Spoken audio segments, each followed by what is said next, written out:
And we are live. Episode 12 of Coffee with the Johns. 3 months. Can you believe it? 4 months, right? Four. No, What? 4 3 months. What do you say? 12 weeks. It's 4 3 months. The hell's a 4 3 months? It's 4 3 month. Tommy Ray's already doing some good networking for us. Yes, we will allow shadowing. Yvonne, it just depends what you want to shadow on. What is it that you're looking to learn? With that being said, we have actually quite a bit of news to go over. We have a lot. Holy I was like, crap. bro, are we gonna have time to go through all this? Yeah. Well, it all builds off each other. We'll just briefly kind of go over a few of them. I'm a little ambitious, so I'm hoping that we can hit on everything. But yeah, there's actually quite a bit of news. We're going to be covering a lot on new rules for Thanksgiving time and the holidays. There's the lockdowns. The coming lockdown stimuluses or stimulus. No, doesn't need stimuli. It's a stimuli package. Stimuli package. There you go. Unemployment. That's gonna be a big topic, and well, yeah, a lot to get into. So some new rules coming out of Florida. Sure. Woo. Yeah. Florida. Yeah, that was actually some interesting laws. Would love to get everybody's feedback as always. So make sure to just jump into the comments and give us a like, give us a subscribe. Yes. Man, so salesy. Deliver some value first. But yes, subscribe. But we did want to jump in real quick on something that so I got to do it. Bar wanted to share with you guys. So there is a new number one all-time watch video on YouTube, and it broke the record for doing it in under 4 years. So I know a lot of people have heard this song before, and I'm sure a lot of people either love or hate. So if you have kids, I'm sure you've heard this song. Besides John, he'd never heard it. I have it teed up if you want me to. Oh no, I got to do it right here because I'm not going to play it very long. Okay, go. There you go.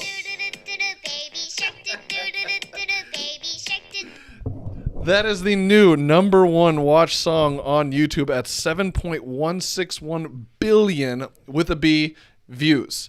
And it came out in June 17th and in 2016 and is now the new number one song on YouTube for the watched videos. Well, it just beat Luis Fonsi's Despacito. Yeah. Despacito. Yeah, So or you guys can- Despacito. So everybody can Yeah. understand what the name of that song is. But yeah, they just beat Despacito. They had 7.02, and these guys are at 7.04. They're from Korea, and it's actually, a South Korean company, Ping Fong. Ping Fong. Wow, that even sounded racist when you said it. Oh, come on. Ping Fong. It's one word. They were saying they were doing some analysis, and they're saying if played back to back, that would mean that Baby Shark has been streamed continuously for 30,000 years. That is just insane. That's what I just like. The stats are just like, it's for a song that's like, a lot of people. That's why I thought the ratio on it when they look at the likes to dislikes is 22 million people like the song, 10 million have disliked it. Yeah. Usually that ratio is not that close when you look at YouTube you're videos. usually in the 90% of likes versus this. Yeah, you're this like is 50%. Yeah. But they've so far generated at least $5.2 million just on YouTube streams on that alone. one song. And yeah, the articles I was reading, when you looked at the financials of the year over year of that company, and like that one song, they had different versions of it. They had toys that came off of it. They had merchandise that came off of it. And like they're making millions of dollars off of one song that probably every adult with like a 4, 5, 6-year-old like, oh my God, they want to hear Baby Shark again. No, not my son. It's kind of a different level of a torture right there. Yeah, you just sit I there and made just sure play to it block over that and over. off of every channel possible. I'll wait till I come over next time. It's Yeah, gonna be you're not Baby invited. Shark, doo-doo-doo. So now getting back to some actual real news. Come on, I thought it was funny. It was a good start for the morning. It's very interesting though that song. I mean, what about it just made it go so viral, right? I mean, 7 billion views, $5 million just on the streams alone on YouTube. I mean, that's not even accounting for probably like sponsored ads or anything else that runs through the stream. Yeah. I mean, it's insane. Just one song. And that song, like, it's the dumbest thing I've ever heard. So, but Yvonne says, my takeaway is put a catchy tune with your videos. Yeah, that's what I'm going to start doing. I'm going to put that song to play before we go live. Yeah, there you go. How do you guys like listen to that on repeat before we go live? Yeah. So now, how about we actually get to some real news? Okay.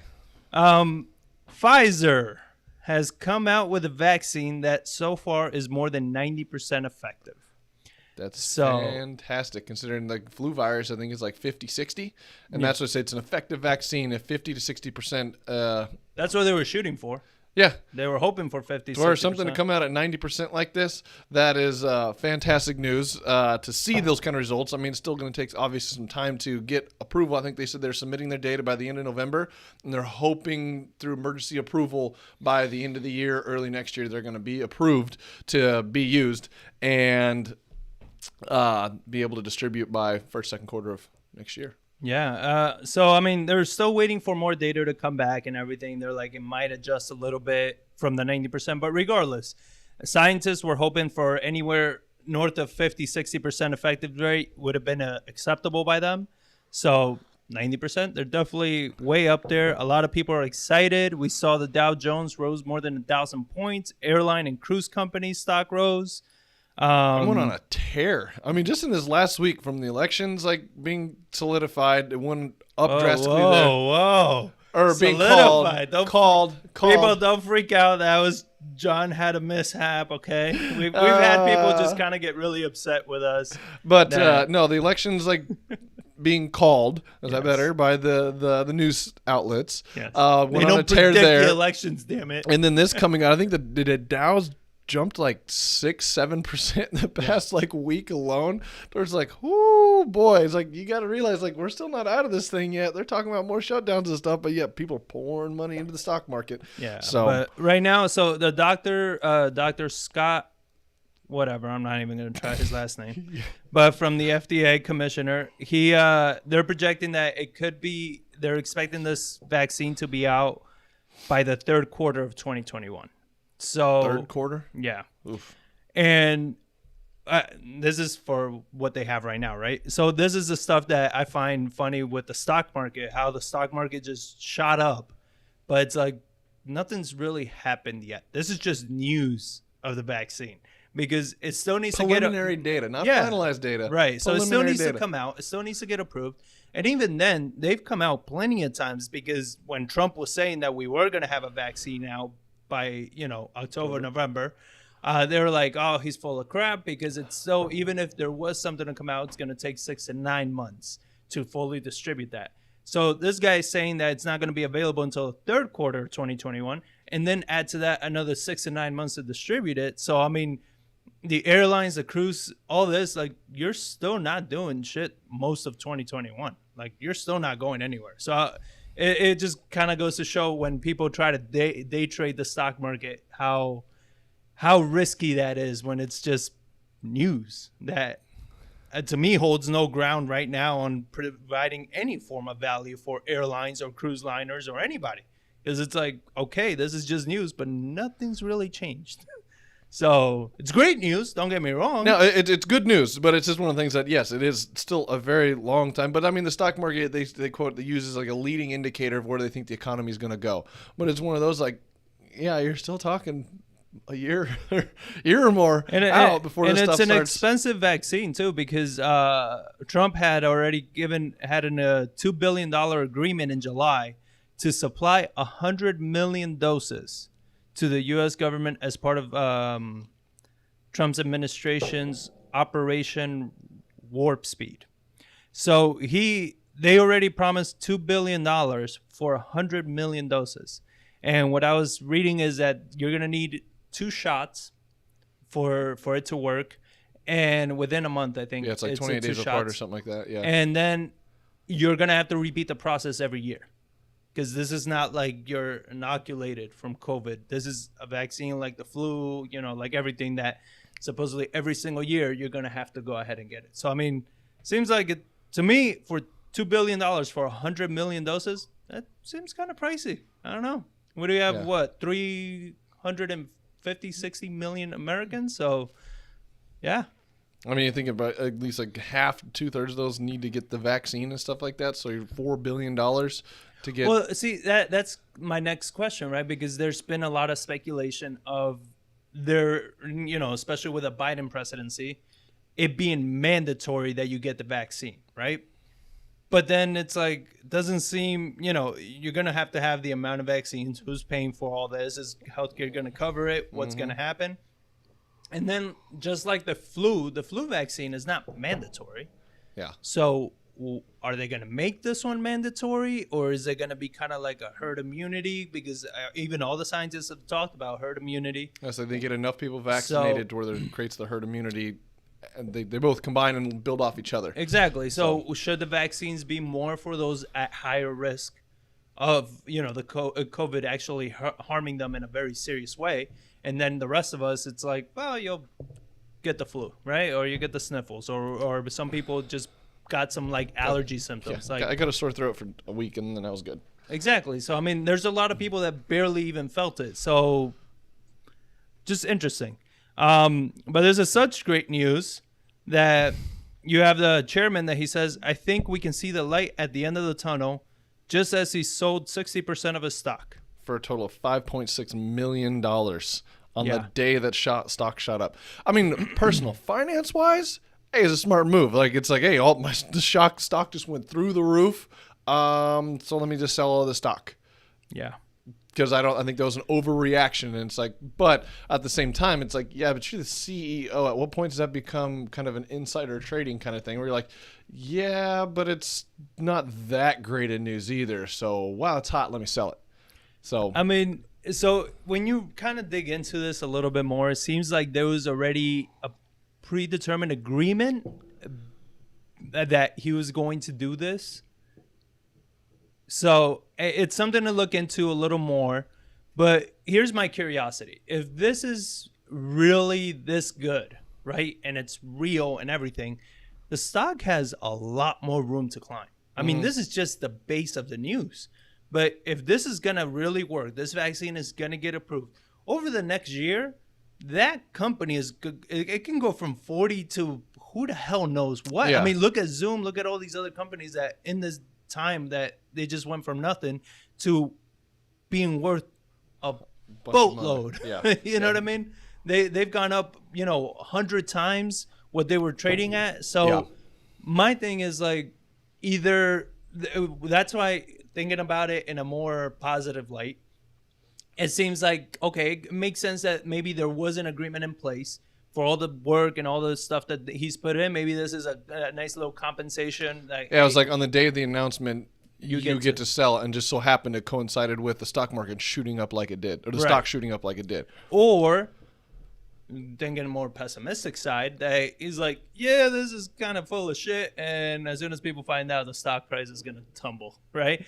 Yeah, either or. I bet if that happens, though, I bet he's going to be in a lot of hot water if it does tumble like that. Like, you knew this was going to happen. I think then you're talking about insider trading. Yeah, then I think Congress would get involved pretty heavily, since it's such a hot topic. Yeah. Right now with currently what's going on economically. But Pfizer did confirm that that Burla, who's the CEO, has a larger holding in the company through the company's qualified and non-qualified savings plans, like stock options. So it seems like he has, because they said that he sold 60% of his shares, but they're saying that he has even a larger stake than that just in stock options. So he owns those stock currently right now, but then the other stuff, is the longer he's there, the more performance he gets, the more vesting he gets and stuff. So he owns that route. Right. He owns a shitload of more stock. So what is more likely than, there being a whole conspiracy on this is more that he cashed in. He took a calculated risk. He knows he has all the other stuff, so like he just cashed in. He's like, hey, let me pull out the pressure now. The pressure some of these companies must be under as a CEO through this time of being like, the whole world is hinging on these vaccines and everything getting back to normal. Like, man, that must be a tough night's sleep the last couple months. because of that stuff. So we actually have Lori Hernandez that says, I heard Biden stated he will set aside less than 4% of vaccines for U.S. citizens, wants to share the rest with the world. I did read an article on that too, to where they wants to distribute. They hold enough vaccines here to get like the people that are really compromised first, and then distribute the vaccines around the world first before they bring them back to the United States. Right? He wants to get like basically, so you have all the older people here in the United States, so we give it to them, and then all the older people around the world first before they bring it back to the United States so try to heal the world all at one time versus like just keeping it here and immunizing the United States, making sure the people are good here first before we get the rest of the world. So that kind of leads to the next topic, which is, I guess, my concern with that plan is California released their guidance for gatherings. This was comical. I mean, even to the point where some of the Hollywood celebrities were like, really? They had some funny stuff to really? say. This is what the route we're going? So I remember reading this and I sent this to you. It's like, dude, you got to read this stuff. So it's a bit long. I honestly thought it was a joke when you sent it to me because I'm reading it and I was like, no, nobody came up with this shit. But so it's a bit long, but listen to this. So gatherings may occur in outdoor spaces that are covered by umbrellas, canopies, awnings, roofs, and other shade structures provided at least 3 sides of the space, or 75% are open to the outdoors. So you can't sit out in your backyard with the sky above you. It's got to be shade above you so COVID can't rain down on you. Gathering that, the trees spread COVID, right? The trees spit it on. That's their fault. You gotta shut it's their down fault. The So what was that movie with Mark Wahlberg where the plants were trying to kill the world? So gatherings that include more than 3 households are prohibited. So if you got mom, dad, 2 family members, grandma and grandpa can't come. So It's only 3. As much as possible, any food or beverages at outdoor gatherings must be in single-serve disposable containers. If providing single-serve containers is not possible, food and beverages must be served by a person who washes or sanitizes their hands frequently and wears a face mask covering. So you got to you should buy stock in Tupperware and stuff like that for all the single-serve stuff. Tommy says, time to invest in awning manufacturers. Yeah, there you go. That and Tupperware. Attendees may go inside to use restroom as long as the restrooms are frequently sanitized. So you got to clean the bathroom every single time. So hire a maid. Yep. Gathering should be 2 hours or less, because 2 hours and 1 minute, COVID for everybody. The host should collect names of all attendees and contact information in case contact tracing is needed later. So if you're inviting random families that you don't know to your house for your 1 of 3, make sure you have their contact information. Collect their email for the newsletter. Yeah.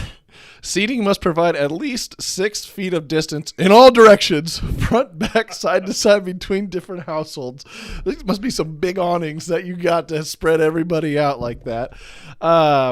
Singing, chanting, shouting, and physical exertion significantly increases the risk of COVID-19 transmission because these activities increase the release of respiratory droplets and fine aerosols into the air. Yep. So that is what you have to go through if you want to go to Thanksgiving in California. So my cousin was here a couple weeks, last week, and he is a cop in Oceanside, which is just north of San Diego.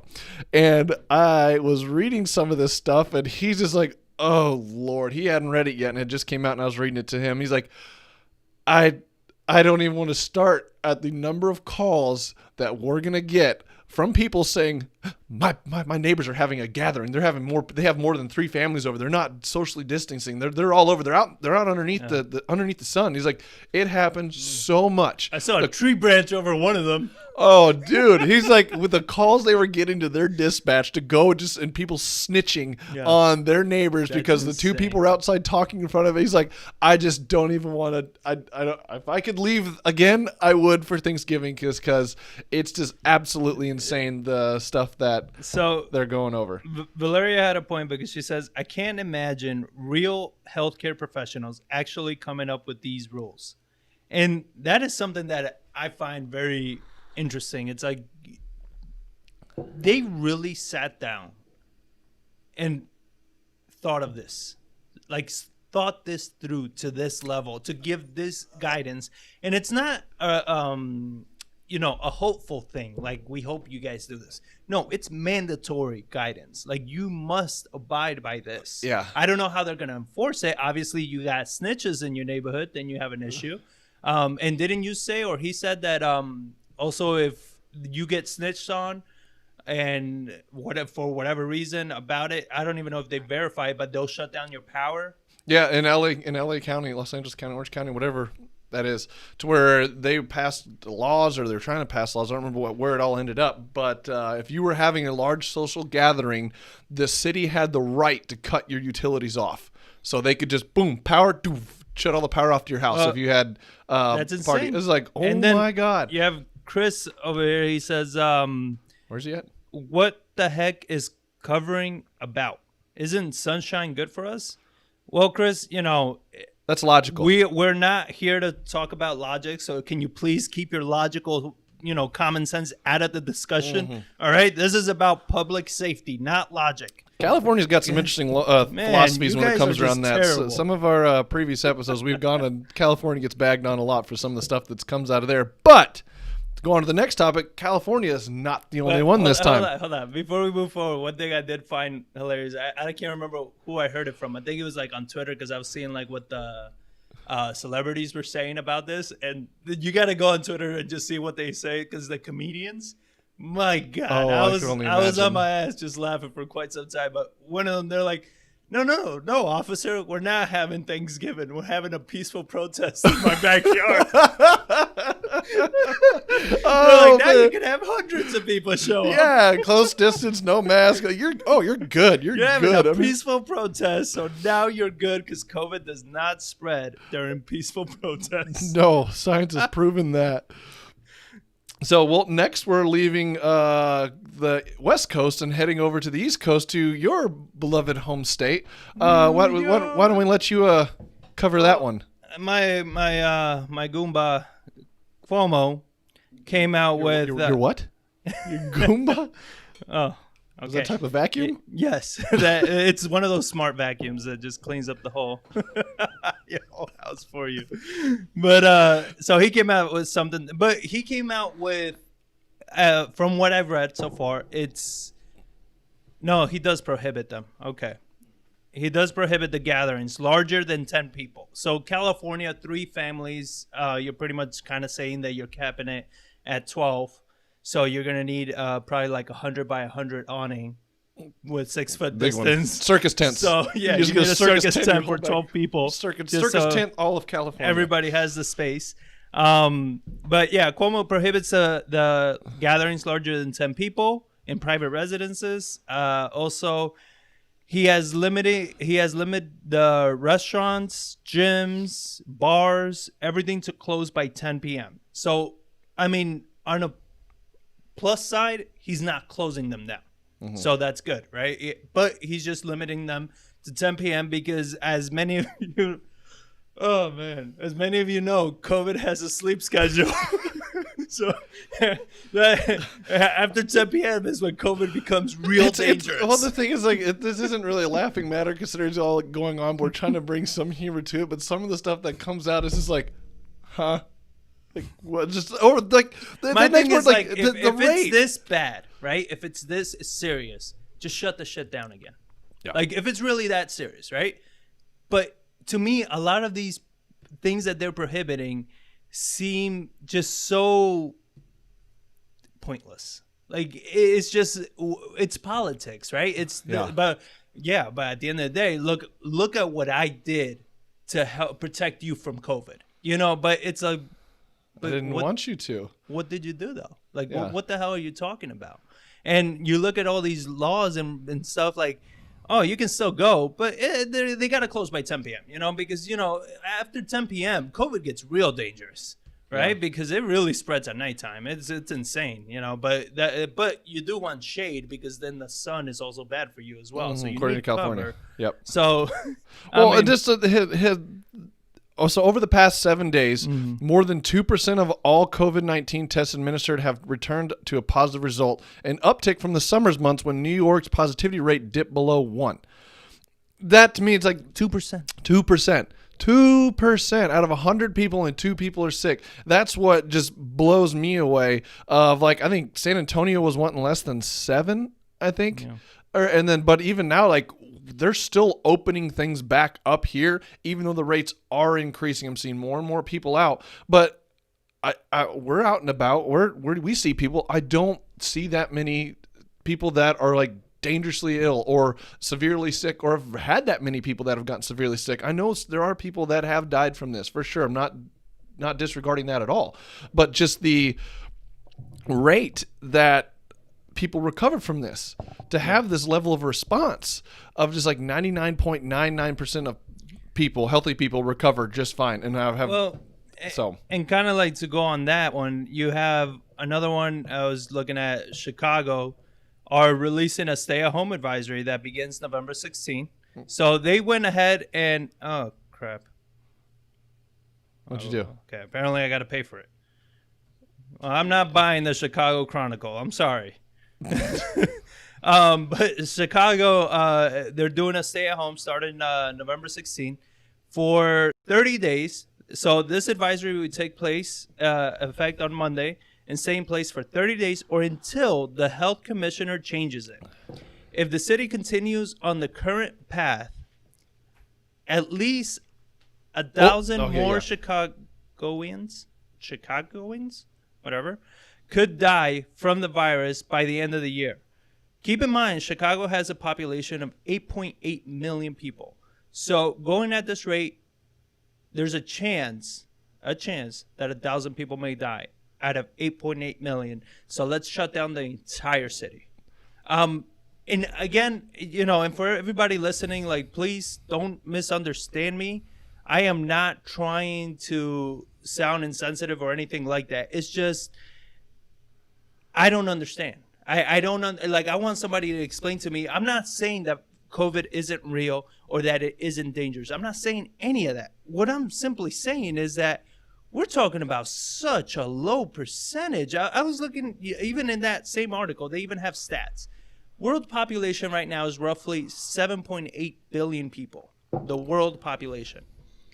Let's call it 1.3, right? It's 1.29, but let's call it 1.3 million deaths, supposedly due to COVID, right?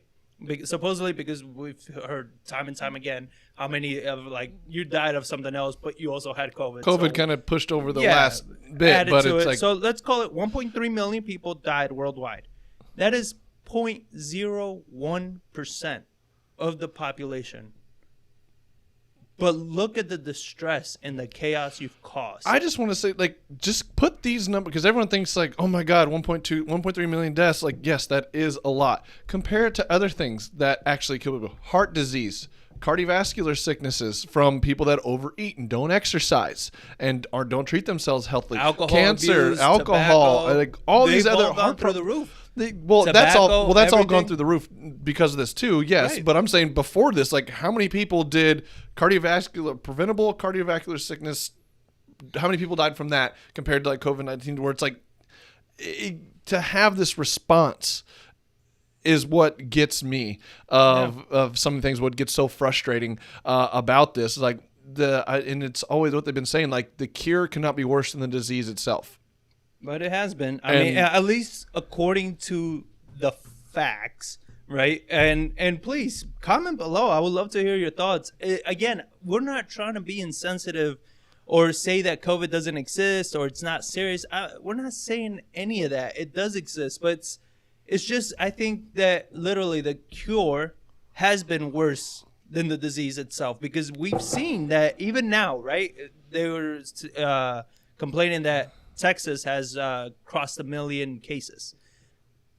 I'm sure we have a lot more than 1 million cases. Oh, that's just confirmed. I'm sure cases. the U.S. has a lot more than what it has as far as positive cases, because if every single person was to be tested, I'm sure there's a lot more of us that have had COVID at some point or have it now or whatever. Because I just know people that, like, just knowing them personally, like, if they got sick, they're like, I'm not going to become a statistic. I'm not going to get tested. Like, I feel like crap. Yeah, so I'll stay at home and do it myself, but I'm not going to go and until test it becomes serious enough that it's like, I'll go to a hospital and then they can test me there. Yeah. But just if I got a cough, I'm not going to go get this COVID test.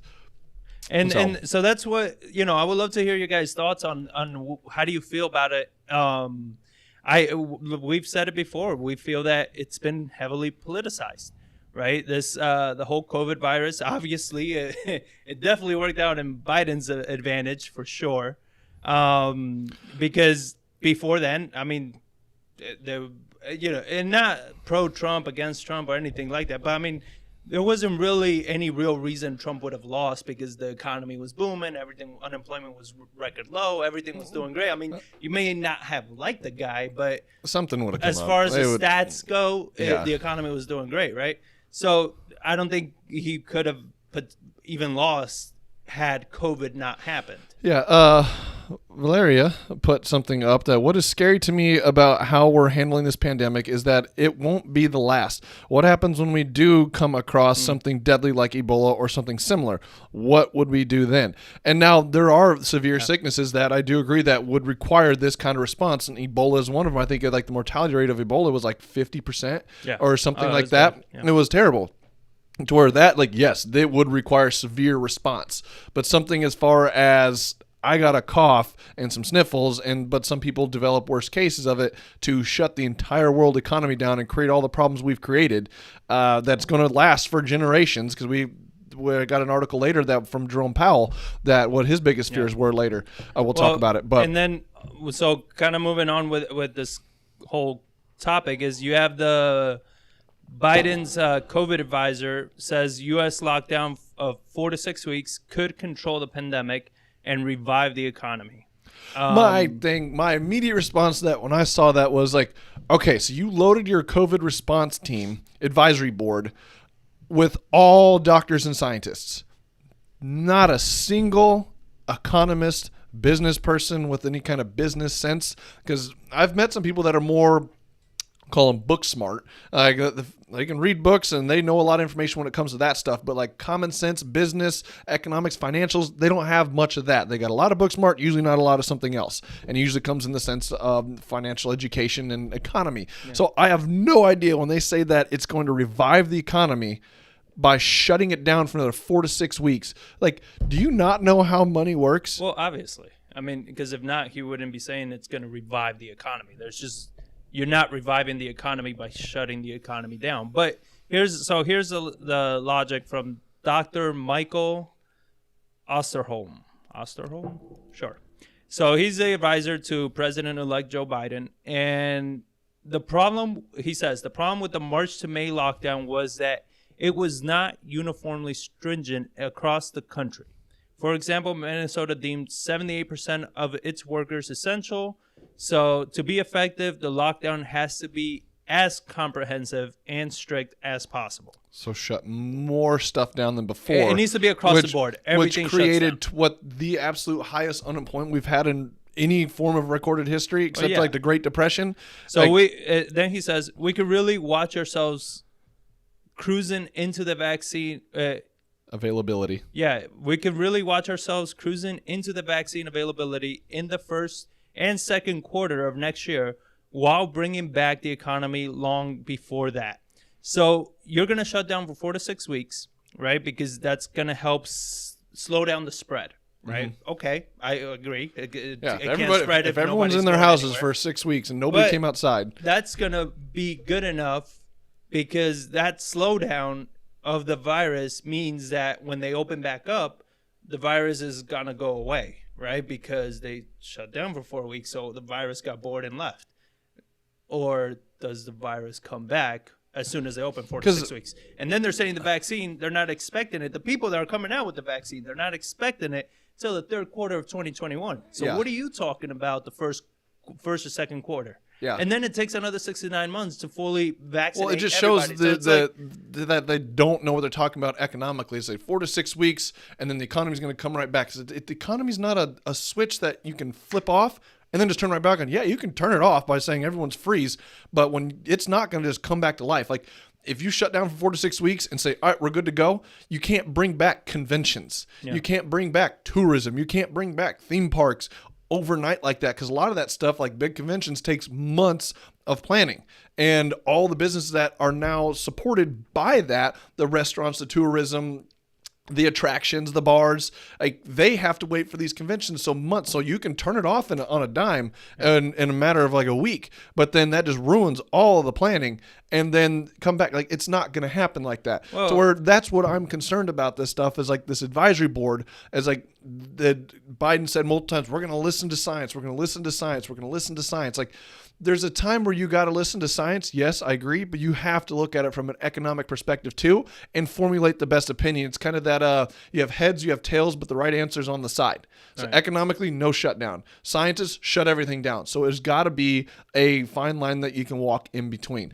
To where that's my worry with this potential new presidency coming in January. Like, what are they going to do? Because they say that like these next couple months are going to be very difficult as everything gets colder. Everyone moves inside more. Everyone's bundled up more, trying to get closer together to hear each other talk.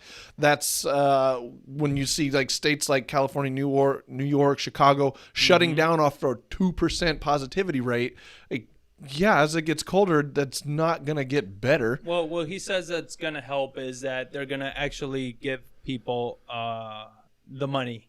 You know, they're going to do a stimulus package for the whole country. Isn't it the far left saying that we're worried about climate change for our future in 10 years? There's something like that we shouldn't be having kids because in 10 years the world's going to end because of climate change. So unlimited money printing and debt's not a problem either for the future. Again, we don't talk about logic, so please stop. All right, you're gonna offend somebody. But yeah, well, also, I mean, it's a real question. It's like yeah. you go from one way, but then it's like, okay, I get it from your perspective, but now you flip flop because this fits a narrative that you want to look at. So well, and what's very interesting is kind of looking at the unemployment here. We have unemployment falling, but long-term unemployment is ballooning, right? So this is actually very important. This is something that we were just reading in this article here, and while you do have the unemployment falling, you still have, what was it, 19? So you have 11 million jobless workers were long-term unemployed. That means that they've been unemployed more than 27 weeks or 6 months. So you have unemployment benefits that are starting to run out in December. You have no stimulus package for them. You have still parts of the economy are shut down, right? There's still areas that are shut down. And you want to go ahead and shut down for another 4 to 6 weeks. And most likely it might end up not just shut longer. down, no, stricter shutdown. So creating even more unemployment. Well, that's what I read about that article that you put. That's a big jump from the prior month about the long-term unemployment. When 19% of the unemployment rate were out of work for at least 6 months, the number of long-term unemployment swelled by 1.2 million people in a month to 3.6 million in October. And the number of unemployed workers exceeded job openings by roughly 2-to-1 margin, making jobs hard to find. And another concerning trend, job growth has slowed considerably since May. I don't agree with that portion. That did happen, but it shut down and opened back up. I think it was a little bit biased there. It's like it takes a minute to add these jobs back. So they say it's slowing because, they literally laid everybody off in April and they brought everybody back in May. So, of course, you're going to have a massive jump that fast. So states also pay traditional unemployment insurance for a maximum of 26 weeks. They extended it for 13 months. There's something in that article that, it was in Jerome Powell's aspect of it about the long-term effects of that. But that's what I'm saying. So they have all this, right? They extended unemployment. Some states extended the traditional 26 weeks unemployment and added a couple more. And then the CARES Act offered an extra 13 weeks. But all that ends in December. So you have, it's unemployment. It's not the $600 stimulus that other people were also getting during the week. So unemployment, I don't know how unemployment really works, but you don't get the full salary, right? Like you don't get your full pay. It's a percentage of what you get. It's a fraction of what you get. Right. So they've already been hit with that. And they're still there. It keeps growing. That means that these people that are 27 or 6 months unemployed, 27 weeks to 6 months unemployed, that keeps growing more and more. So it's like you're going to shut shut down for another 4 to 6 weeks, which is going to do the same thing it did back in March. And I doubt it's going to be 4 to 6 weeks because they're going to shut down. They're going to see that the virus didn't stop dead on, right? Because it takes time for the data to catch up and all, people to get sick and everything. So I think it might go on more than 6 weeks. So, okay, you provide another round of stimulus. That's fine. People are going to go back to Home Depot and buy more, DIY projects. The economy, not if they shut down the way they want to. You can't use that. How are you reviving the economy this way, though? Oh, it doesn't at all. And like, there's absolutely no way. I would love somebody to try to sell that to me, that you're reviving the economy back by doing another 4 to 6 week shutdown when you look at these numbers that they're talking about. And it's just like, I don't see how that makes any sense when you look at the stuff that Jerome Powell says. And I think it's perfect time to roll into that. Is it? Yes, it is. Perfect time? So I'm going to read the quote that he says. So this was at an economic forum in Europe somewhere, and he was asked by the chief, concerns of the world tries to recover from COVID-19 crisis. Powell said, "It's the risks that there is some longer run damage to the productive capacity of the economy and to people's lives who have been disrupted by the pandemic. It's women who are not by choice out of labor market. It's kids who are not getting the education they should be getting. It's small businesses with generations of intellectual capital that is being destroyed. And it's just workers who have been out of work for a long period of time and losing their connection for the labor force and losing the life that they had. We're not going back to the same economy. We're recovering, but to a different economy, and it will be one that is more leveraged to technology. And I worry that it's going to make it even more difficult than it was for many workers. The main takeaways for me is that even after the unemployment rate goes down and there is a vaccine, there is going to be probably a substantial group of workers who are going to need support as they find their way in a post-pandemic economy because it's going to be different in some fundamental ways." Powell cautioned that displaced workers are going to need extended support as the U.S. economy recovers in ways that will be difficult from its former self. And there is a portion I wanted to read from the previous article that about ballooning unemployment. It says, further, being out of work for more than 6 months makes it harder to find a new job. Employers are less likely to hire such workers. At the same time, that job networking becomes more difficult and worker skills may start to erode. Toward that is some very scary news to read when they're talking about shutting everything down again from 4 to 6 weeks. And I 100% agree everything that Powell is saying about, especially that portion about it's small businesses with generations of intellectual capital that is being destroyed, because that's who this is hurting. It's not hurting Wall Street in big time America. I don't care how much stimulus you pump into people just giving them money. It's like, no, it hurts them psychologically. It increases alcoholism. It increases depression. It increases domestic abuse. And that's where I have no idea when you look at it from a science-based aspect of it, of like, yes, science says shut everything down, but socially, economically, there's so many other portions that say like, this is a terrible idea of the route you're taking with this virus for something that, to Val's portion earlier, like if it was serious like Ebola, yes, 100% agree. But when you got a 99.99% recovery rate and 99.96% for older people, to do this kind of damage long term, I have no idea how this makes sense. Powell's answer, I mean, he is the Fed chairman, so all they want is to be essentially print more money. So he's wanting more stimulus, right? Yeah. But then it's like, okay, so you're getting more stimulus. You're going to be providing more stimulus to all these people. To what end? Well, it's not even, to me, it's not even stimulus at that point. Like, you're just putting a Band-Aid on the economy, because when you create money, which is what the Fed is doing, money is being destroyed somewhere else. And it's the velocity of money. Banking is being shut down. People aren't transacting. Loans are defaulting. So money's being bled from the economy that route, and they're pumping money in saying they're stimulating. Like, you're not stimulating. You're just trying to keep the economy from completely collapsing. Stimulus is when the economy is recovering and doing well and giving a boost to make it go faster. Right. It's like at that point, if you shut it down, like, you're not giving stimulus. You're just trying to keep the economy alive. Well, and what I think is it gets dangerous for people is that business owners and entrepreneurs are not idiots, where they're gonna adapt. They're gonna figure it out. They're gonna figure out a way to take the opportunities that are coming.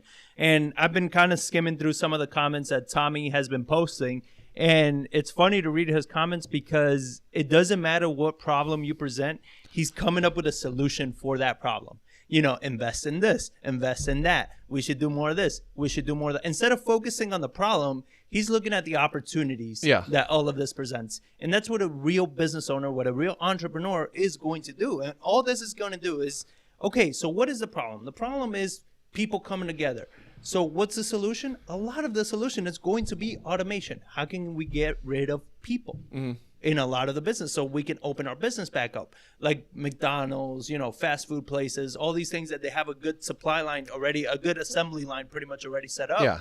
To replace workers is going to not be that difficult, and it's going to make more sense. And that's the problem. I see, because everyone uses the analogy of like, well, look at the Industrial Revolution. It moved everybody from the farms to the factories and to the cities. It's like, yeah, but you didn't have a pandemic that just punched that and shot it forward in a matter of 6 months. Yeah, this was going in this direction. It was going in this direction. Gradually get there. But and the economy would have more slowly transitioned into that. But now it's being forced to do that. It's forced to stay that way. Businesses are having forced to adapt to something that would have already been done, to where you are going to create, like, you eliminate jobs, you eliminate Amazon, all these entry-level positions that are being affected by this, and they're not going to have anywhere to go because it happened so damn fast that there wasn't the training to get these people re-educated and get them back into the economy to where they can support and thrive in the economy and help boost and be productive. And then you also have, and I do believe Biden did come out and say that he wanted to raise the minimum wage federally to $15. Yeah, exactly. So to that if point. that happens, not only are companies already kind of going the automation route, raising minimum wage, you're destroying like small businesses across the whole country. Well, not just the whole. I mean, it's going to be isolated to like places that like they did it in Florida. Like, it's not going to so much hurt Florida as much as it would hurt a place like. They're doing steps, $1 a year, but even then, you've raised it to federal minimum wage, and even if they did it by $1 a day, like, I came from small town America, a town of 1,500 people in the middle of Kansas, like. The entire county, like the closest Walmart was 30 minutes away because it was 35 miles away. You raise $15 minimum wage in a town like that, like, you're going to decimate that economy. All you'll have is Walmart at that point. Yeah, you won't have anything else. Like, it'll force people into these bigger cities where there are more jobs. Like, you will destroy Nebraska, North Dakota, South Dakota, Wyoming, Montana, Alabama, Mississippi. Like, these small little economies can't support $15 an hour and done it even over time, 5 years. Like, it would destroy those small economies. And then you put it at the time of forced automation and these eliminating people, that's going to make it go even faster, where McDonald's, it already shows that, like, I wouldn't be surprised in 5 years or less that you walk into a McDonald's and there may be like 1 or 2 people there, and what they're doing is they're fixing machines. They're not giving. They're not taking your order, giving you stuff. It's all automated, and they're just there making sure all that fixing problems. Like, oh, this belt broke on this conveyor belt. Now you're gonna have to do it. But that person takes a higher level of skill than an entry level position. Somebody coming out of high school that just needs just a basic job. Yeah. So I think again, and this is to everybody that tends to freak out afterwards. We're not saying that you need Trump or screw COVID or anything. I'm just saying, like, we need to think about more than just right now. We need to think about, if we do this now, what does that mean tomorrow? Yeah. Right? Where we got to stop thinking about what I don't care about tomorrow. I'm hungry right now. I understand you're hungry right now, and I feel for you, and I'm sorry that you're hungry right now. You understand? But getting those quick fixes right now means a lot worse longer term for everybody, including you. You understand? So, but like, we're not thinking about that. We're not thinking about more than right now. And Tommy was just saying that, yes, the less adaptive people will struggle to fit in anywhere. And, I completely agree. I mean, that's one thing that even as real estate investors, we always talk about. You gotta be creative. You gotta be able to adapt to the market. Even if you're wholesaling houses, even if you're flipping houses, you gotta be able to. You gotta be able to learn. Yeah, I always find it funny whenever we've met people that they're like, oh, I do owner finance. Well, why not buy and hold? No, screw buy and hold. No, screw flips. Owner finance is the only way to go. I'm like, until it's not, and then you're screwed. Yeah. Right? Like, I'm not saying that owner finance sucks or anything like that. I'm just saying, like, as an investor, like what we do, what do we look at? We look at buy and hold, fix and flips, owner finance, new builds, whatever makes sense. And guess what? Yeah. If single family residential stop making sense and we got to go to commercial, we'll go to commercial. Yeah. You understand? Like, because you have to be able to adapt to the market. And that's where I see a lot of investors, and where I'm kind of going at is I saw a comment here before from Alicia. So Alicia says, can you talk about the housing shortage? Curious about your ideas about this. Well, we've talked quite extensively about the housing shortage in previous episodes, and we've said, Texas, the U.S., has had a housing shortage before COVID happened. Oh, yeah. Right. We had this long before. Our months of inventory before COVID happened was still ridiculous. We were in the 3 months? Yeah, we were in the mid threes. Yeah, in the mid summertime. threes. Is at our lowest point. I think we're hitting in like the mid to low threes. So what that essentially means is 3.5 months of inventory is that if nothing gets listed for 3.5 months, there's no more housing left. So you have that. Then you have lumber prices have been going up. So it's made the cost of building more expensive, which makes the cost of building affordable housing more expensive. And that was already a problem. We're like, we always said, like, why I would still buy a house in the $150,000 price range and stuff like that, because I said they're building houses worth $200 around it, because like builders can't build that style of 1,500 square foot house on a quarter acre lot or smaller, however you want to do it. Like, builders can't build on that. Land is too expensive, labor is too expensive, prices are too expensive. Like, they're building $140,000 houses, but you are on a like 0.8 acre lot, no garage, and it's straight shotgun style with a basic hip and gable. I mean, it's as simple as you could possibly get, and that's selling for $140,000. When you go across the street, $140,000 gets you an older house, 1980s, 1960s, or whatever it may be, on a quarter acre lot. To where, like, I'll buy that because I know over time that is going to appreciate faster than that $140,000 new build across the street. So back to the question of the housing shortage, it's like, I don't know what's going to happen, because the lowering interest rates has helped offset these rises in costs. Yeah. But you can't go much lower without creating other problems and collapsing banking industries. You can't just have a house for free. There's no margin in there for a bank to make money. Yeah. So what does happen is I really don't know what's going to happen with the housing shortage. I mean, it's booming right now. They're absorbing. It's got to correct eventually. It can't stay running red hot forever, absorbing that much inventory that fast before eventually, like we see it, that the housing stock is terrible. Like, there's nothing to buy. Like, you look at stuff and you're like, ugh, this is terrible. Eventually, people are either going to get priced out of the market, get burned out of trying to find houses, or what they are going to look at is just like, yeah, I can rent this apartment for $1,500 or this house for $1,500, but to go buy something with a $1,500 payment, I'm looking at something that is outdated, straight from the 1950s. So this is more comfortable to live in. Yep. So you will have that balance that eventually will correct and go back to its normalcy. Well, and we saw it on an article, that's titled "Race for Space Pushing Up Suburban Rents." And this whole article is pretty much talking about how timely payments are in line with historic areas. Tenants are accepting rent increases instead of moving out. And this is something that why we like buy and hold so much, right? Is our love of buy and hold still comes from data. It wasn't an emotional decision of saying, no, I want buy and hold because it's just cool. No, it was based on data. And we've sat down with big property managers that in Texas, of course, that they have, over 1,000 doors.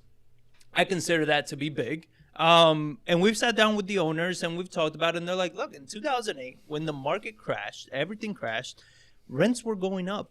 Because at that time, people would rather pay an extra $50 or $30 a month or whatever it was than have to move out and go where? Yeah. Right? They didn't know where the hell they were going to go. And what typically happens in the market is that everybody kind of the landlords and the and these major company landlords, they kind of reach an agreement, almost an unspoken agreement of, all right, yeah, we can all kind of price it at this. I see this landlord raise their price $50, I'll raise mine 50. So then when you go out into the market, you see everybody's at the same level. So you're going to leave your house and go pay the same somewhere else, where it's like, at least where you are, you don't have to worry about moving expenses. You don't have to worry about the whole thing. And it's what it is, right? So they're saying that they've been doing this across the board. Even mom and pop operators and individual investors who own most of the country's 16 million rental 16. homes. 16. Yeah. What did I say? Well, it sounded like you kind of says 16, no, 60. It's not 60 million, 16 million.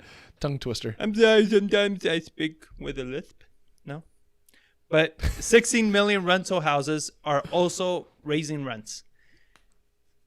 That's a lot, right? Mm-hmm. Like that shows where we are in the market. And one of the interesting thing that I was kind of looking at in this article is that they said in September, single family rents climbed an average of 3.8% from a year earlier across 63 markets. They raised the rents 3.8%. That's a substantial increase. Usually they on average, well, here in Texas for the data we pull for our market updates, it's been 1.5, right? Not 3.8. It's a huge 4. increase, yeah. And then wealth managers, private equity firms, and other big investors have pumped billions of dollars into home rental operations this year so that they can add houses. These investors anticipate a wave of high-earning but debt-saddled millennials forming families and, I don't know what that word is, aligning to the suburbans. But it's not an N. It's aligning. Alighting. That's a weird word. I don't know. To the suburbs in search of good schools and granite countertops. And I don't doubt that at all. And what the problem with that is it's removing housing stock. And what it is, it's yield chasing. They pumped, what was it? I was listening to an interview with Ray Dalio, and he was going over his theories of types of monetary policy. You have interest rates, then you have quantitative easing, and then you have monetary policy number 3. It was like redistribution of wealth and giving money to the lower end to help boost the economy. But you have they call it like liquidity crises or liquidity traps, to where they've pumped billions of dollars to quantitative easing. Well, who does that give money to? People that have assets. Yeah. And then they say, so now a corporation, they're buying billions of dollars of mortgage-backed securities, they're buying money, debt straight from corporations. So it gives them all this money, but they have nowhere to put it. So they have a ton of liquidity that's sitting there not doing anything with, to where like, well, they look at single family housing, we can get a 6-8% return off of that. Well, it's better than we can get anywhere else, so let's buy up a ton of housing. And they will pay full price for it, because in cash, close in 3 days, and I don't care who you are or what your moral compass says. If you're a seller, need to sell a house, and you get somebody comes says, I will buy cash, I'll close immediately as this thing is done, you're out. You're not going to give it to somebody that's got to go get a loan. You'll take that quick guaranteed cash out offer on that property. So it's going to pull housing out, push prices up, because there's a massive pull from somewhere, and create renter nation. To where people are not, and like you have the debt-saddled millennials, to where because housing prices are so high, they can't get into a house. So that's where I think you see this rise in forgiving student debt, to try to get these debt levels down for some people, to kind of get them into the housing.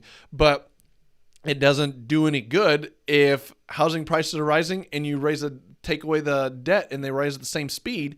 It's like you're not getting anywhere. I like, again, Tommy with his creativeness. He puts, guys, we should be master leasing homes, subleasing by the bedroom, COVID disclaimer, hold harmless, with option to purchase and make the whole thing assignable. Perfect adaptation to this moment. That sounds like a logistical nightmare, but, you know, I agree.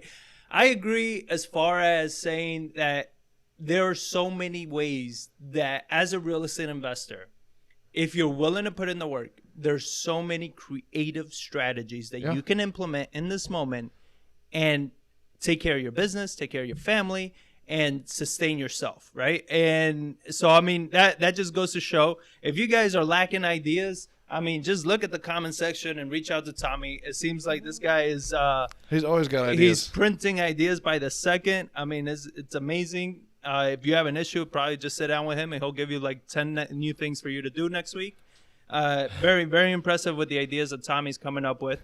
But kind of touching on that point is we look at California had Proposition 21 that just failed, which was to provide rent control rules for all of California, right? Which that would give the state pretty much, would allow cities and counties to apply more kinds of rent control to more properties than under current law. It was rejected by 60%. Which is insane. In California. Yeah, that usually they say rent control, oh, that's good. We don't want to price people out of their homes. But now I think they're realizing that the studies that rent control doesn't work. Yeah. Because like coming from New York, there were rent controls been around for a long time. We're like, the only thing you're going to have is landlords just throw their hands up and say, fine, county, you take the building back. Like, I'll just suck the cash flow off of it, not pay my taxes, take all the money out of it because I can't afford to renovate these houses, only increase my rent by 3%, 5%, 7% a year, but then you come in with a giant tax bill of 20% increases over a long period of time. Eventually, it's like, yeah, I can't raise my rents. People don't move out. I can't raise rents to get a new tenant in there. I have to renew these leases, and you just run these buildings into the ground. And then they come in and say, well, you now have to put money into these properties. We're going to force you legislatively to do that. It's like, then people are eventually just going to be like, screw it, I'll sell the building, I'll move out, I'm done. Yeah, it sometimes has, a lot of times happens in New York City is that you have rent control, right? And maybe it was rent control for your, I don't know, grandmother or family member or something. Then they leave that place to you, or they give it to you, and then you can sublease it out to somebody else. With obviously the landlord should not be knowing about all this because you're under rent control, but they're taking advantage of the situation, right? So people, where I'm going at is that there's still people willing to pay market rent. Yeah. There's still people that are willing to pay the actual rent as it is. You understand? So it's like, if people are willing to pay it, if people are not leaving by the droves and all this, then why are you doing all this? Yeah. Right? So now what this more leads me to, what I'm more curious about, what you think is opinion time. Opinion time. Yeah. And the whole podcast is opinion time. But you look at California, this passes by 60%, right? Trump lost California, 64% went for Biden, 34% essentially went for Trump. Do you think with this, all the dumb shit that California is doing and pushing people pretty much out of the state, do you think that there's going to be more people, eventually California is kind of start leaning more red? Because, I mean, California, I was just looking at the heat map for the Republican sectors, and California, like, land-wise, it's pretty red as well. Yeah. It's just the heavy, dense population in it's LA. like New York. It's like right. The whole, pretty much like, what, 50% of the state votes yeah, red, you but go then you got outside New of York, New York and it's City, like, and it's a lot more red than, it's just New York City, but you have like 10 million people in that little corner. But is it going to run the state?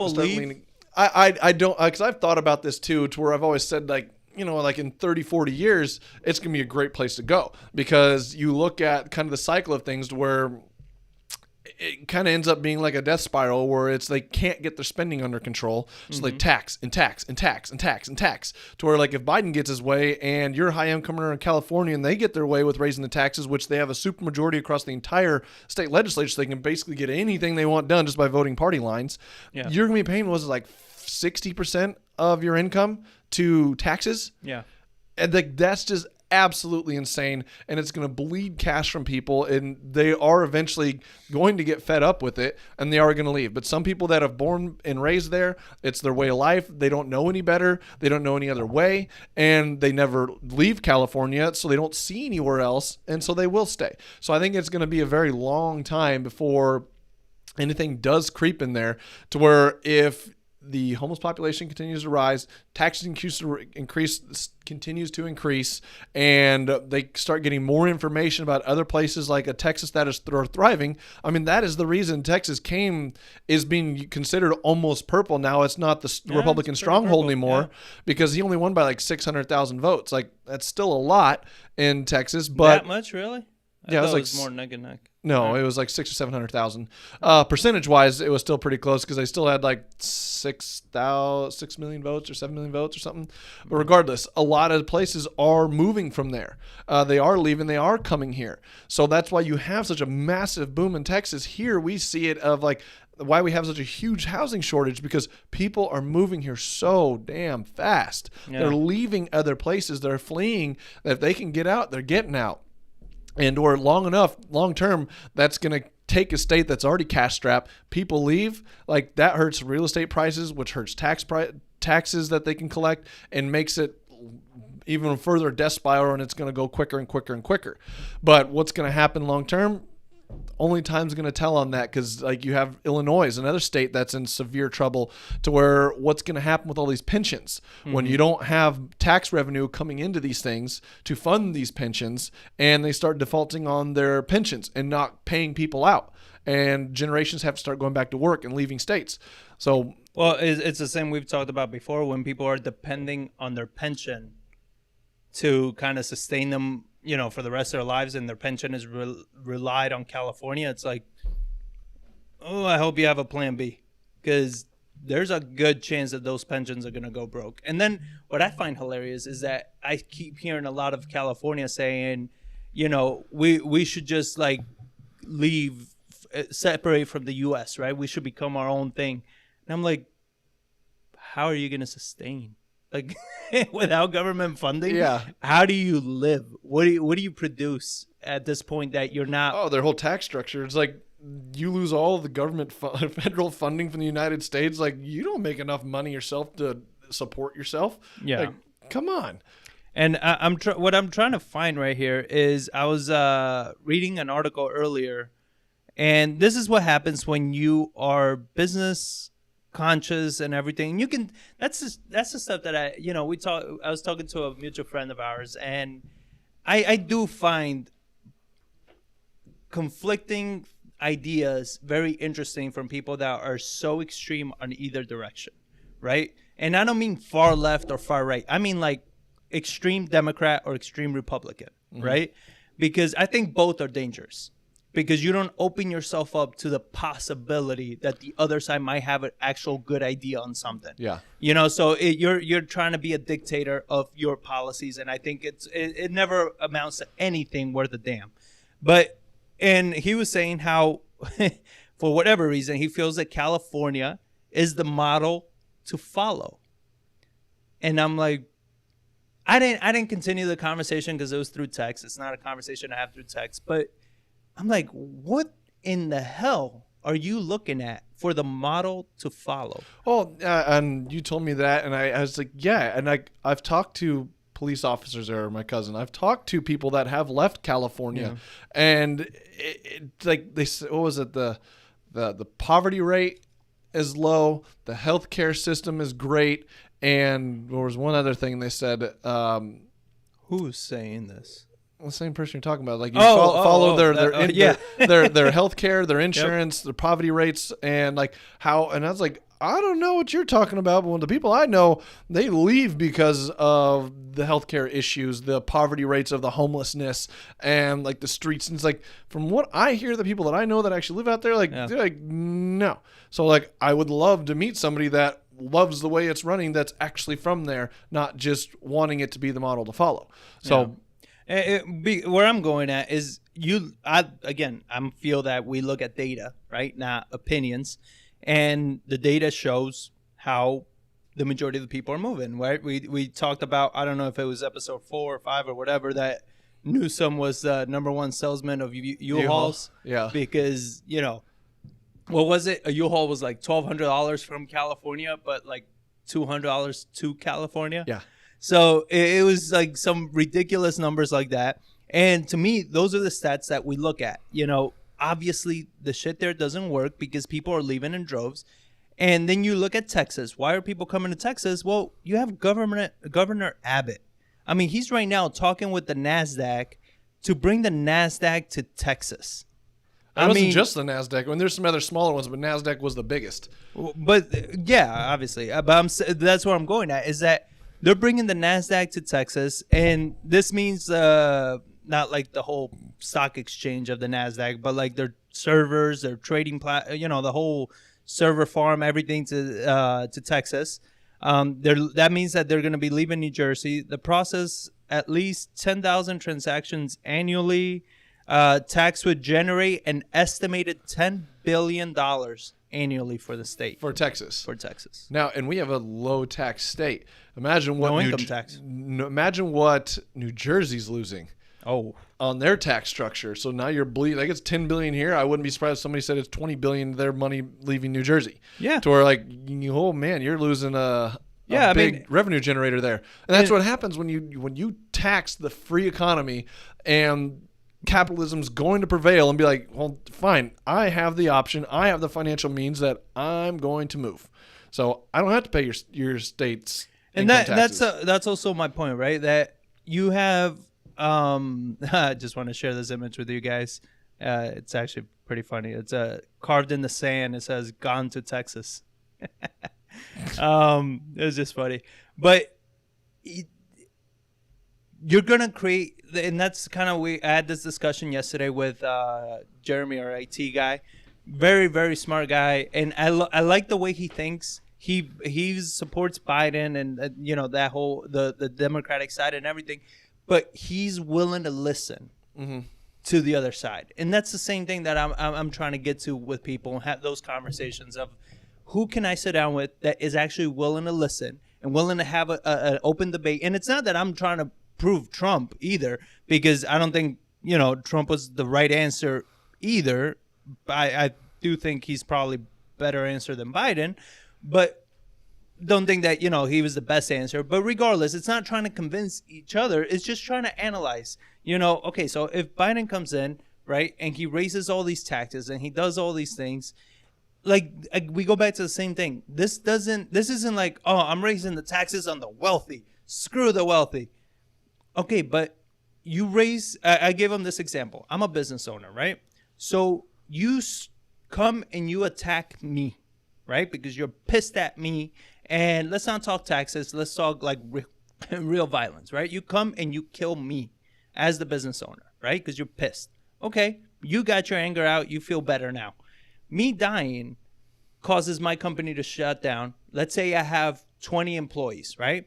And let's say I support my family of 4 and, whatever. So now that affected my family directly, right? Because now they don't have the strong support structure. My company shuts down, so now the 20 people that were working for me are now got to go look for work. They have their family. Like, that is the logic that I try to chase down. That it's like, okay, you're hurting this person, and I get it. I get why you're doing it.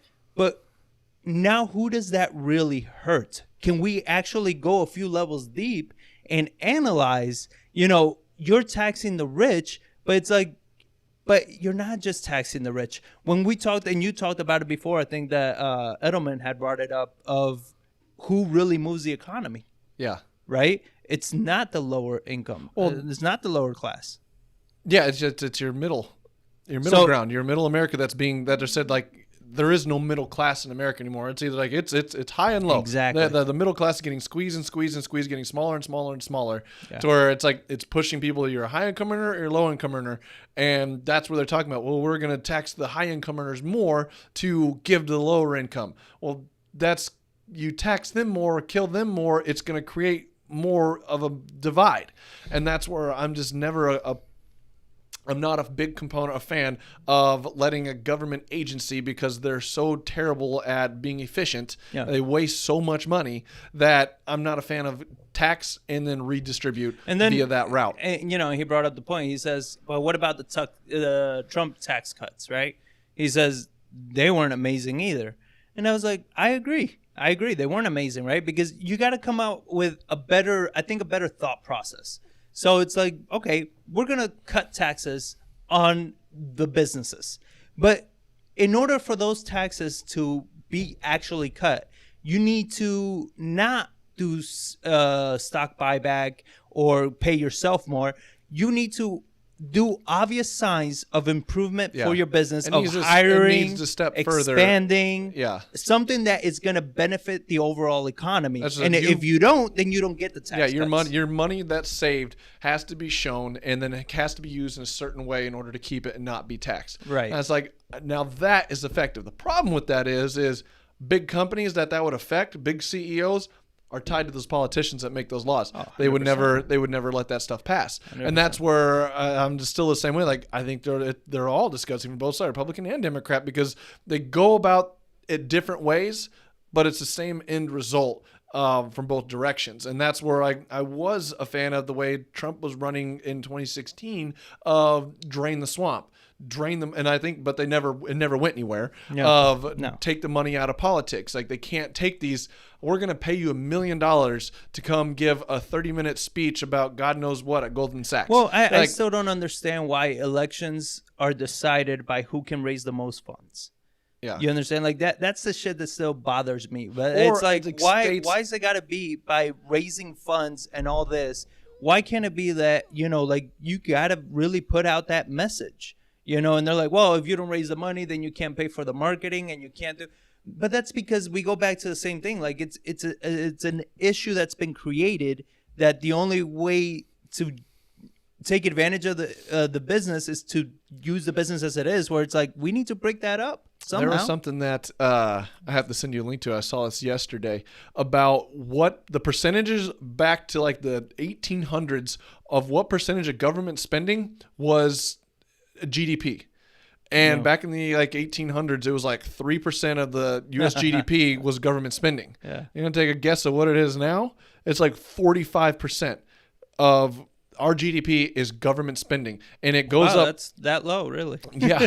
But then he shows like World War, there was a Great Depression. You saw a huge spike and then it fell off. But it stopped at a higher rate than where it was before. World War I, up. And then never dropped. World War II, and it never every time, and like you'll see it now that government spending went way up because this year was projected to be $1 trillion deficit in 2019, projected to be $5 trillion in 2020. To where like eventually it's like you're gonna have a huge spike of what government spending percentage of GDP because that's where that's all gonna show up. But then as it levels off, it has to be higher than where it was when it started. To where eventually you run into where it's like.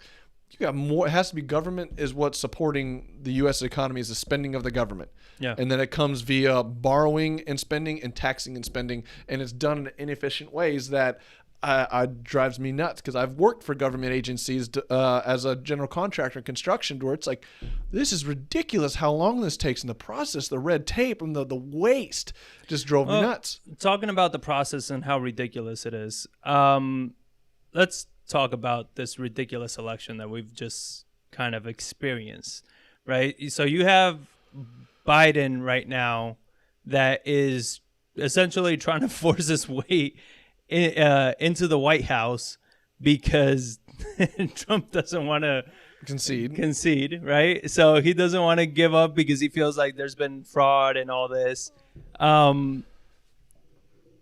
What a shit show. I mean, honestly, like what a complete shit show that, we've gone through elections for how long already, right? What's his 46th president? Biden will be 46. Biden is going to be 46. So we've done this 46 times. Well, not probably more than that. Well, it's more than 46 right? Because you had the double terms and all that shit. So, all right, we've done this a shit ton of times. How have we not gotten better at the election process? Because the other side is always going to be mad, and this is the point with that article I put to where like in 2016 when Trump won, the Democratic base lost their minds. They were saying it was Russia, it was voter fraud, it was all kinds of stuff, and this came from Facebook. It was Facebook. Facebook, to where it was put out by a retired politician who served the U.S. representative for Utah's 3rd congressional district from 2009 to 2017. And he said, like, the Democrats are now coming out and saying, Biden says, we want unity. And it's like, do you remember when the Democrats said they wanted unity when Trump won in 2016? He's like, neither do I. He says, back then they wanted a special prosecutor, criminal investigations, lawsuits, and congressional hearings to ensure there would be no peaceful transition of power. And now when you go to 2020, what's happening? Biden wins. The Republican side, there are lawsuits, there are frauds, there can't be a peaceful transition of power to where Trump isn't giving presidential briefings to Biden. And there was a GOP senator that came out and said, if you don't, I'm going to start doing it or assisting and getting him. So there can be a transition of power to where in January, it's not just like, all right, and because I think that's where if Trump never concedes, I looked it up. Like if he never concedes, what happens is the Constitution says on January 20th, whether he concedes or not, the power will switch. Well, it says, so what I was reading in the article is this: Trump and his supporters have until December 8th to complete any legal challenges. That's the so-called safe harbor day in order for a state's electors to be automatically accepted by Congress. So there is that deadline of December 8th. I guess that means that you still can't kick them out, even if that happens. Which, here's my take on this, right? That I think this whole thing is terrible for the country, regardless of how it plays out. Because let's say there is the level of fraud that Trump is saying. And I would like for you guys to put yes in the comments if you think there was fraud, and no if you don't think, not if you think there was fraud. Here, let me clarify the question.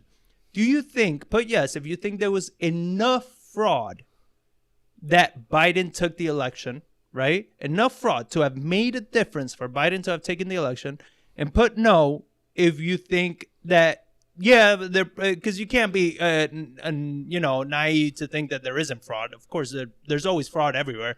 So, but it wasn't big enough for Biden to have taken the election. So yes, if you think there was enough for Biden to take it, and no if you think that there wasn't enough for Biden to take it, because that's really what we're arguing, and that's where I find it scary in the sense that if there was, and they can find actual proof that there was enough fraud that Biden took the election because of it, I think that is terrible. I think absolutely terrible. That is something that completely undermines elections at that point. 100%. The confidence in our governmental power to put on an election. It's like the one side wanted it so bad that they legitimately tried to illegally swing the election to get their policy in. And if they are successful in finding that stuff, the other side is going to go absolutely berserk.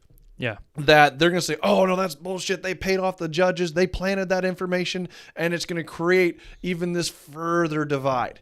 Right. And that's what I hate is this massive divide to where it's like, is there ever going to be a point to where people just say they're just fed up with the whole damn thing, and they do eventually vote people out?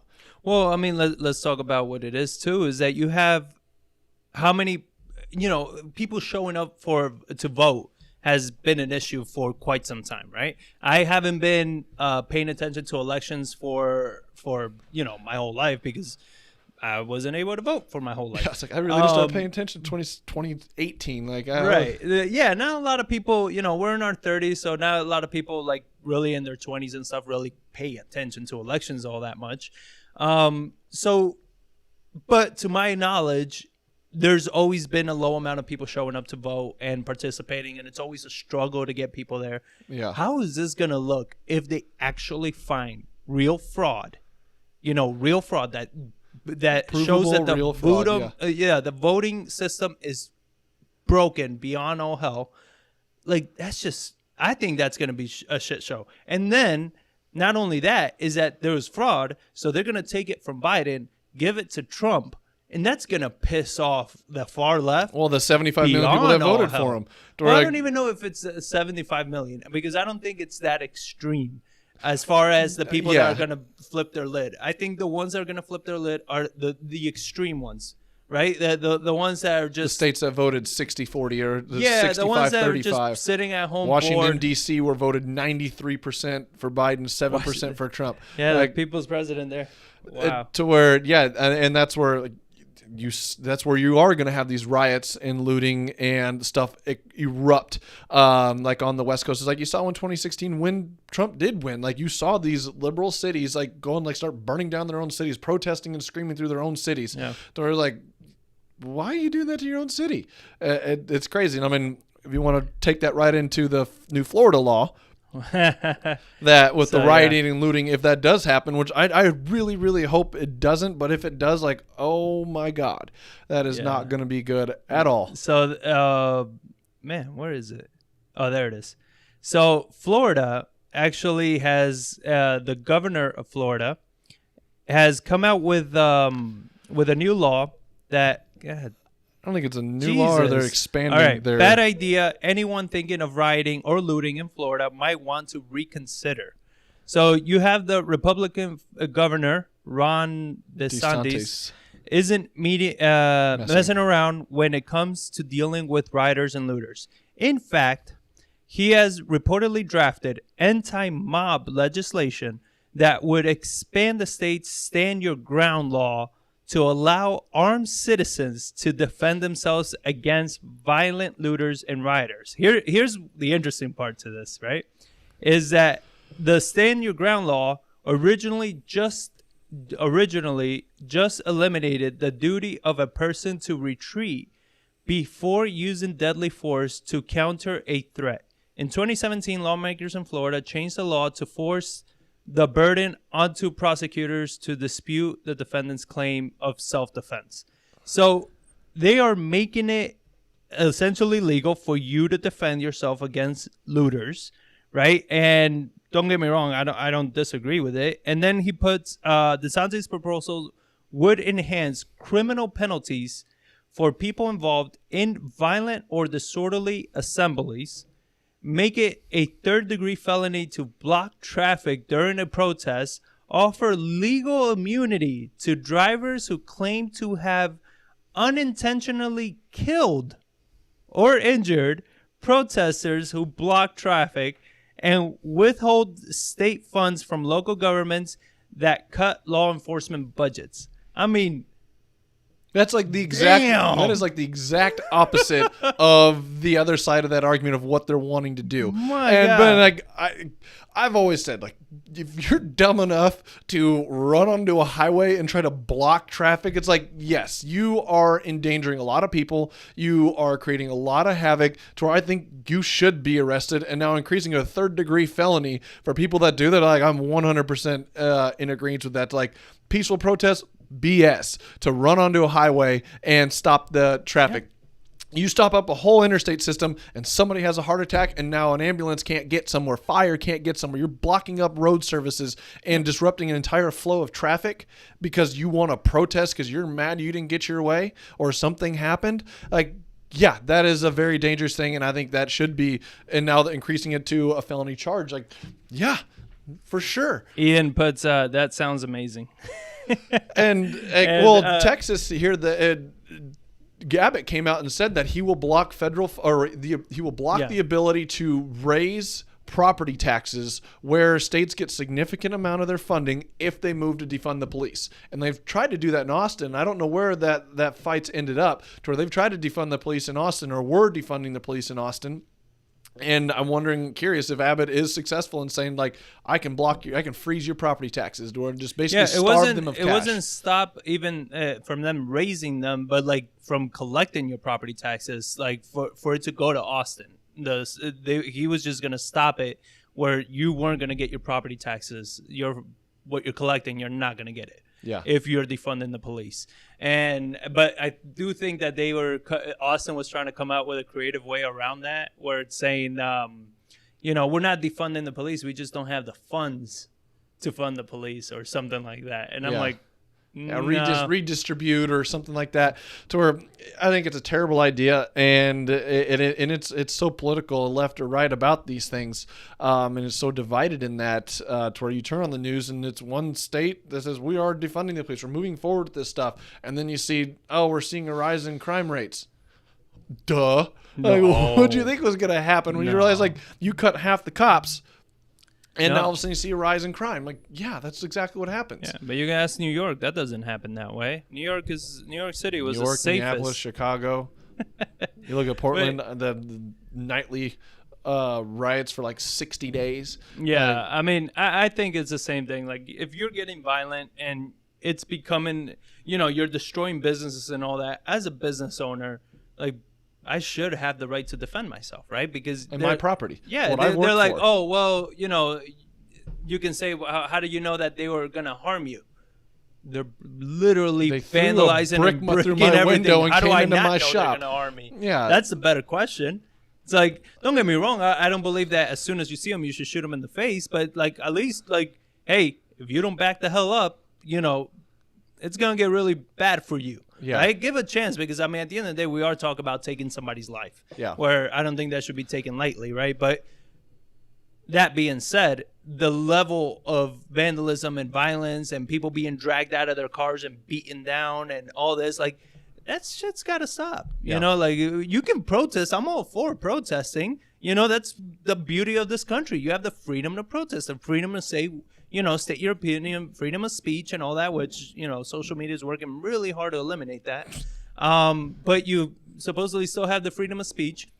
And you can do that. It's just, you don't have to destroy places or beat people up in order to prove your point, because now your point is lost in the middle of all that violence. So that, you know, Florida coming out with that, I think is very interesting. We're definitely going to follow that news and see kind of where it leads. But, you know, it's kind of crazy. But going back to what we were talking about before is, I think this whole thing that is going on with the election, I do think it's bad for the country. So we talked about what happens if Trump is right. And now what happens if Trump is wrong, right? He doesn't have the proof. There is no valid proof, no actual evidence, no nothing to validate his claims. I think that's bad as well, because it's like, you cannot hold the transition hostage just because you're upset that you lost. Yeah. You understand? Like, that to me, just the like not wanting to give presidential briefings. Like, what damage does it do that he has that stuff just in case you do win or don't win? It's like, all right, cool. If you don't win, then now the country can move forward. The love of the country is greater than your ego. Yes. As like, but if you win the transitions and you take the presidency, like, then you stop giving them to him. Yeah. As like, and then nothing is damaged by that. I think, I don't know. I think to some degree there needs to be a penalty if Trump has been proven to be wrong, right? And there wasn't, and we go back to the same thing. Was there fraud? Of course. There's always fraud. Well, I don't think any election has been done without fraud. 145 million people now having one dead person voting by somebody. Like, Yeah. that's gonna happen. My thing is, like, there enough? You look at the numbers for Biden, and Biden, this is not because a lot of people keep bringing up Bush versus Gore. Bush versus Gore was a couple hundred votes. Well, Like, it was less than 600. Like 543 votes is what decided that election. So in one it state. was hundreds of votes. That's all it was. Biden is whooping Trump's ass by a large margin. Yeah. You understand? Like, it's not hundreds of votes. So if there was fraud, we're talking about a massive amount of fraud. Well, not necessarily a massive amount. It's massive amount in multiple locations across the state. So you have to throw for him in order to win. The way it's sitting now, he'd have to reclaim Georgia. He'd have to reclaim finally them called North Carolina. If they kept Pennsylvania, then he would have to retake Wisconsin, because that was a close one of like less than 20,000 votes. Then he would have to get Arizona flipped back his way as well, which is less than 10,000. So it's not like a huge number of votes. I mean, you're still talking probably 100,000 votes, maybe 50,000, but it's not just one state that you have to flip that in. You have to prove it in Georgia, Wisconsin, Arizona, like all these close races, and like Pennsylvania if it happens there as well. So like, it's a lot in multiple locations, and I think that's what they're trying to go after, why it's being done in so many states. Because if they can prove systemic voter fraud in multiple states and invalidate an election and then send it to the Supreme Court can invalidate the election and say, like, this last election, chalking it off the board. It's done. Like, it doesn't even matter anymore where anybody voted. They're going to send it to Congress and let them vote. And then from that standpoint, it comes down to each state gets Congress or the Senate? Congress is the Senate and the House. When you say Congress, you're talking about both. Okay. But it's the Senate, though. Yeah, I think it's the Senate, or it might be in a joint. I don't know what it is, but all I know is it comes down to each state only gets one vote. It's not California gets more because there's more people. It's you get one vote per state. And then at that point, that's where we're saying Trump would take it in a landslide if it got that far, because the middle America, there's more states there, and they voted red. I think it was like 30 to 20 or something. That's what I'm saying, that I feel like even though a lot of people are saying, yeah, that'd be awesome because then Trump wins, you got to understand, again, let's move beyond one person and let's think about the country. Like, this is bad for the country, regardless. Like, it's bad for the country because it proves that you can't have faith in the system. You can't have faith in the government. If that happens, the left is not going to be satisfied thinking that it was fair. So you're creating even more divisiveness, even more separation. Now, I'm not saying Trump shouldn't hold his ground if there is actual proof, because if there is proof and there is fraud, it needs to get fixed. Yep. As bad as it is, as bad as it's going to be for the country, you kind of need to take that kick in the mouth and just fix it. Who was it that said, like, Trump was a disruptor when he came in, and he did provide a lot of open light to things that were bad for the country and stuff. So this might be his last hoorah in the presidency, to where he can expose some stuff, to where they say, like, the why in Pennsylvania was the windows blocked and people not allowed to count the votes. And I was like, that shouldn't happen, because now it creates the ability, even if there wasn't fraud, and that is their state laws. Yeah. Like, yeah, but how dumb of an idea is that? Because now there's no transparency from the other side. And that's why this is such a shit show, is because every state dictates their own ability to govern their election laws toward their electoral votes. So every single one of them is different. Yeah. And it's like, why is there not at least a basis of a natural mandate that you can't come in here and just say last minute, like, well, we're going to accept the mail-in ballots 3 days after? It's like, why isn't there a national standard on when things start? My thing is, like, if the government can trace your calls, right? And not that they do, I'm saying, like, they have the ability to trace your calls. They have the ability to see, if you download movies illegally, right? All the shit that they can actually pinpoint to you specifically, to the computer in the bedroom that the computer is located specifically. Yeah. How the hell can we not come up with a better system of voting, improving who is voting, and making sure that this shit doesn't happen? It doesn't need to be counted by hand. It doesn't need to be, like, mailed in and, like, stamped and all this nonsense. Like, how the hell can we not get to that point? And I'm not saying I know what the process is. Yeah. I'm just saying, with all the shit that we have, all the technology, all the advancement, all the amazing things that we have accessible to us, how can this not be able to be done, like, instantly, accurately, to 99.9%, where it's like, it's pretty much uncorruptible because you can't bypass the system. I 100% agree. I don't understand that part. Like, I truly don't understand that part. We can land somebody on the moon in the 60s with less power than this cell phone right here, but we can't like we can't figure out a way to efficiently vote. Like, we could do so many things. Like, you could take a car that runs on solar power and drive itself from one side of the country to the other, and we can't figure out how to vote via technology. That's one thing. It's just absolutely insane of how this is run. I don't know what the answer is, but I think the 16 proved it, 2000 proved it, now, like, 2020 is proving it. Like, why can we not get everybody on the same page? Why can we not create a better system to not have this divisiveness that circled around an election? Yeah. Well, so that's kind of some parting thoughts for you guys. Let's see what you guys think. Unemployment is still an issue. It's still going to be an issue. It seems like, the advisors Biden is bringing on, if he is officially elected as president, a lot of them seem to want shutdowns. So if shutdowns happen, we've kind of seen what happens, right? Yeah, you can give money to people, but the long-term unemployment is high. So those people, they're sitting on months and months of not working. That means that their skills are eroding. That means that their ability to get a job later is going to be harder, because now they got to, like, retrain.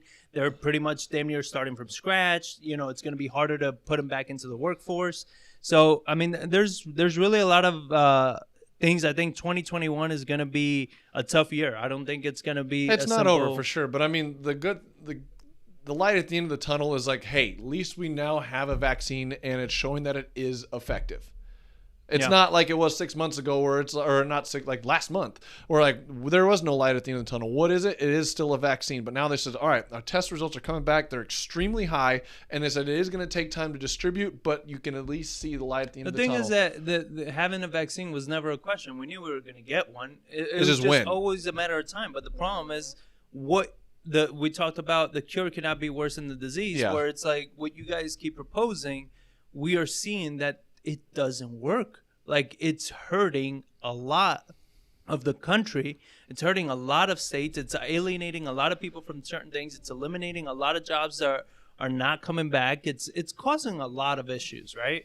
And I'm not saying we have the perfect answer, but I do if you wanted to hear it. No, I'm just kidding. We don't have the perfect answer. Who the hell knows? But it's at the same time, doing the same thing over and over, it just kind of shows that it's like, that might not be the best option. Let's try to analyze this a little better. But, it's where we are. So appreciate you guys for watching. And I hope you guys got a lot of value of this. Again, if you enjoyed it, share this episode with people on social media and stuff. Let people know about it.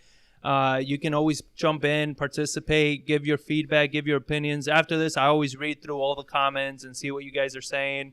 And if you want topics to be talked about moving forward, and you guys are saying, can you talk more about this next time, more about real estate, more about something else, just let us know. We're here. Just not sports.